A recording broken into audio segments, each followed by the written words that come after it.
呢次 Interidesign 會介紹第3個 LP10 高層 C 單位嘅實景案例。今次呢個單位咧係一個高層嘅單位嚟嘅，同下邊嘅單位會有啲唔同啦。佢樓底相對地會高啲嘅，咁所以我哋喺用色上邊咧可以大膽少少。我哋選擇咗用暖灰色做呢間屋嘅主題色，而且因為咧客人咧佢想咧做得比較豪華啲，咁所以咧我哋喺燈槽上邊咧加入咗黑鏡角。而且喺電視機櫃位嗰度咧，我哋入咗有雲石啦，再加咗圓邊去修飾咗呢一間屋，突顯呢一間屋嘅主題嘅。梳化背後面嘅係仔仔房，所以用色同設計都會以比較型格、沉實嘅風格為主。例如不鏽鋼長條紋玻璃門，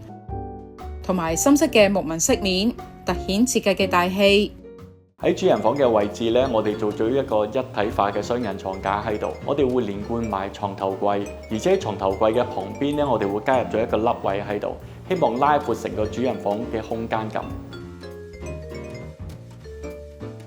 除咗呢啲，仲有啲乜嘢特別嘅設計？想知就快啲去我哋嘅 YouTube Channel 睇睇設計師仲有咩詳細嘅介紹啦！